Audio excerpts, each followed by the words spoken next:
banyak keluarga Kristen berminggu-minggu ke gereja, tapi tidak pernah mengalami perubahan apa-apa karena memang hidupnya tidak pernah fokus kepada firman Tuhan.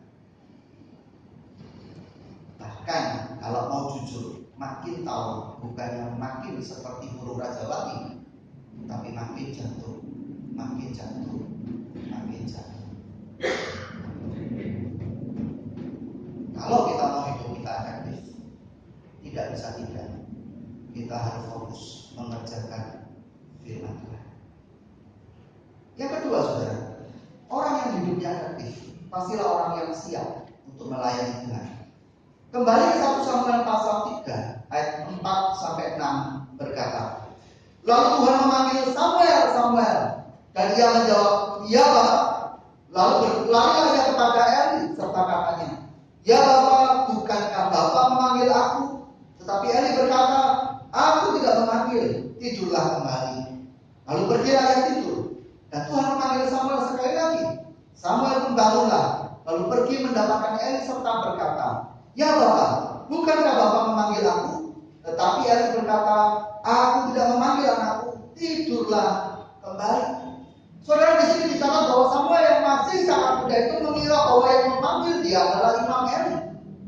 Dengan sangat cepat, dengan sangat tanggap, dia pergi menghadap Imam Eli. Tetapi Imam Eli mengatakan bahwa dia tidak memanggil Samuel. Saudara, satu perkara yang menjadi perhatian saya adalah bahwa meskipun Samuel ini salah tentang siapa yang memanggil dia, tetapi perhatikan ada satu sikap yang selalu siap untuk melayani. Setiap kali dia mendengar firman Tuhan mengatakan dia sedang apa? Dia sudah tidur. Orang, saudara sendiri kan, kalau sudah tidur dengan suara, ada solusi ganggu ini, enak mapan kok. Apakah Samuel berkata sih nanti aja? Ada? Ya, firman Tuhan mengatakan apa? Dia dengan cepat pergi menghadap Imam Eli. Saudara permisi tanya, siapa di antara saudara yang punya anak? Saudara yang punya anak? Anak-anak saudara pernah tidak melakukan kesalahan? Larinya kalau gelas, dia gelas itu isinya teh manis, gelasnya jatuh, pecah, tehnya kena baju, lecet semua. Pernah? Anak saudara belajar naik sepeda, asik naik sepeda, lupa ngerem, nabrak pot tetangga. Bisa genjot tapi lupa remnya di mana. Saudara pernah alami hal seperti itu? Anak-anak melakukan kesalahan. Saudara, kalau anak-anak ini adalah anak-anak yang selalu siap membantu saudara, dan mereka melakukan kesalahan seperti itu, apa yang menjadi reaksi saudara? Dimarahi, dimaki-maki habis-habisan, atau saudara akan menerima itu sebagai prosesnya dia belajar? Mana yang seharusnya terjadi? Yang mana saudara? Halo? Yang mana? Dimaki-maki? Oh, saudara makilah anak itu, maka dia akan berhenti belajar. Dia tidak akan pernah berani melakukan apa-apa. Betul? Saudara, kita sebagai orang tua tahu anak kita bisa melakukan kesalahan. Itu proses belajarnya dia, di dalam dia bertumbuh, di dalam dia menjadi dewasa. Kalau saja kita manusia bisa mengerti akan hal itu, saudara, tidakkah menurut saudara hal serupa terjadi juga dengan Bapa kita di surga? Seorang hamba Tuhan pernah berkata demikian, kemampuan terbesar seseorang itu terletak pada kesediaannya di hadapan Tuhan. Dan itulah yang terjadi dengan Samuel. Kesiapan untuk melayani itu juga yang ada pada diri Musa, Yesaya, Yeremia, Maria, dan juga Rasul Paulus. Saudara, mereka secara manusia tidak terpandang, tidak punya kelebihan apa-apa, tetapi mereka diperlengkapi dan dipakai Tuhan karena mereka pertama-tama menyediakan dirinya di hadapan Tuhan. Saudara, ada berapa banyak di antara saudara yang pernah mendengar nama Andreas Raharjo? Tahu? Ini seorang pendeta besar. Maksud saya besar badannya. Nah, memang gede kan ya? Pendeta besar. 90 kilo. Dia adalah gembala sidang GKPB MDC Surabaya. Saudara, yang menarik adalah waktu dia pernah dalam satu momen begitu ya, kesaksian bagaimana ceritanya Tuhan memanggil dia menjadi hamba Tuhan penuh. Dia lahir dari keluarga yang menurut saya sangat kaya. Insinyur teknik sipil lulusan UK Petra. Dan dia punya hobi yang sangat bergengsi. Hobinya itu, saudara lihat di situ dia pegang apa? Pegang apa, saudara? Halo? Dakon. Apa? Golek. Kalau orang hobi olahraga golek, itu olahraga murah atau mahal, saudara? Mahal. Dan dia bukan sembarang hobi. Dia adalah pemegang juara Indonesia Open tahun 1974. Untuk hobinya main golf, dia sering keluar negeri terbang main golf, makan pulang. Kayak apa itu? Saudara, dengan hidup yang sangat mapan begitu, ketika Tuhan memanggil dia menjadi hamba Tuhan penuh waktu, menurut saudara, kira-kira papa mamanya akan izinkan dengan mudah nggak? Aku mau lepasin hobi golf, mau tinggalkan pekerjaan, sekarang mau melayani di gereja. Kalau saudara jadi papa mamanya, boleh nggak?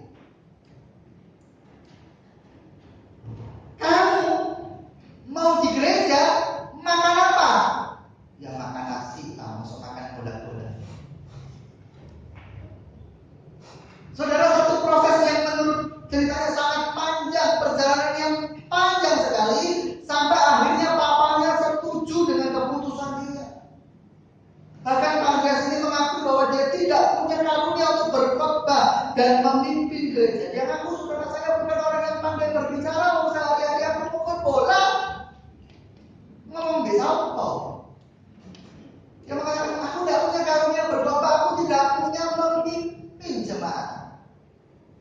Tetapi pada akhir tahun 2014, 4 tahun yang lalu ya, papanya hampir meninggal pada waktu itu.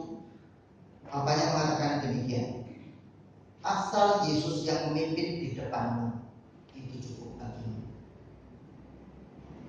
Dan sampai hari ini kita bisa melihat dia melayani Tuhan, dipakai Tuhan efektif dari seorang atlet golf menjadi seorang pemimpin Tuhan.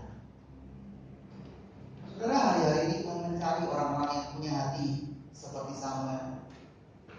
Orang-orang yang siap, yang sigap, yang cekatan melakukan apapun juga untuk Tuhan. Entah itu dalam dunia pekerjaan, entah itu dalam rumah tangga, entah itu dalam dunia pelayanan. Masalahnya ada berapa banyak di antara kita yang mau berkata, sesungguhnya aku ini adalah hamba Tuhan, terjadilah padaku sesuai perkataan Tuhan. Ada berapa banyak di antara kita yang punya sikap hati menjadi seperti Samuel, sikap seorang hamba di hadapan Tuhan? Atau selama ini kita seperti Eka Sofia Dita yang menutup telinga kita terhadap perkataan Tuhan? Enak kalau pendeta pinter ngomong panjang nih, kalau nggak ngalami sih, kalau nggak merasakan sih. Setiap kali ada firman datang, kita konfront, kita bentuk mental block, tertutup pulang, kita tidak ada apa-apa. Saudara, sejatinya setiap kita perlu mendengar dia berbicara kepada kita tentang bagaimana kita harus menjalani kehidupan kita. Kita perlu belajar mendengarkan dia berbicara kepada kita tentang bagaimana kita mengatur pekerjaan dan keuangan kita. Saudara dan saya perlu belajar mendengarkan dia berbicara kepada kita tentang bagaimana seharusnya kita berdoa bagi kondisi bangsa dan negara kita. Tidak mungkin kita mendengar Tuhan berbicara kepada kita kalau hidup kita tidak pernah fokus kepada firman Tuhan dan sikap hati kita tidak siap untuk melayani Tuhan seperti Samuel. Saudara, saya akan menutup firman Tuhan pada sore hari dengan kisah seorang yang datang di dalam kebaktian. Sebut saja namanya Jim. Dan hari Minggu itu Jim ikut di dalam kebaktian di gereja. Waktu kebaktian dimulai, dia mendengar bahwa pemain keyboard salah satu not di lagu pertama. Waktu puji-pujian dan firman Tuhan disampaikan, dia melihat ada remaja yang asik main HP di sepanjang kebaktian. Waktu firman Tuhan disampaikan, dia menghitung, pengkhotbah itu 5 kali salah ngomong. Dan waktu pujian Bapak terima kasih terakhir pulang, dia akhirnya sampai kepada kesimpulan, ini gereja tidak benar. Sementara di tempat yang sama, di gereja yang sama, di dalam ibadah yang sama, sebut saja ada yang namanya Johnny.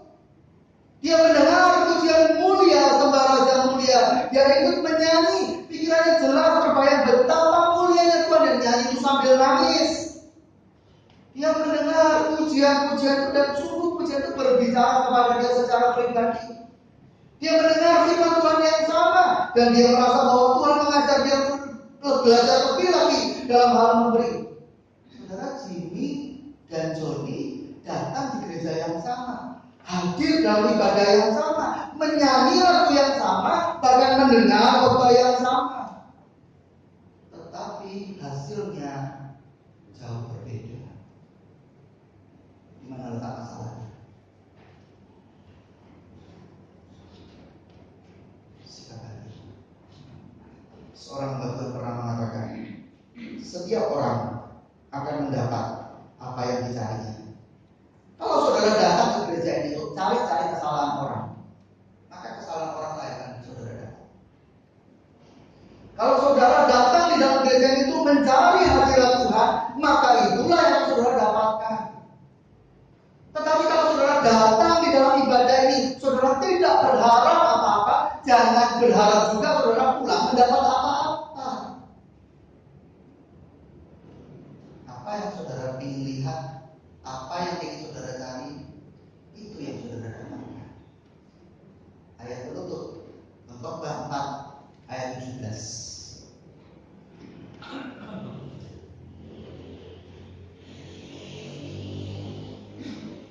Khotbah pasal yang keempat ayat yang ke-17.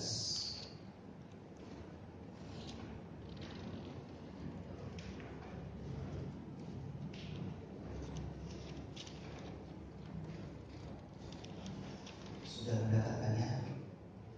Mari kita baca bagian ini bersama-sama di depan yang ada. Khotbah pasal yang keempat ayatnya yang 17. Kita baca bersama-sama, 2, 3.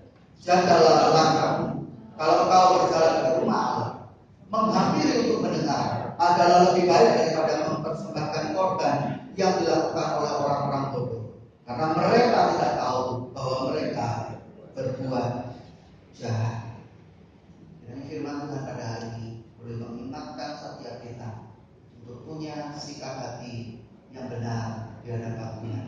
Bukan hanya hari Minggu, bukan hanya di dalam gereja, tetapi setiap hari di dalam semua aspek kehidupan kita.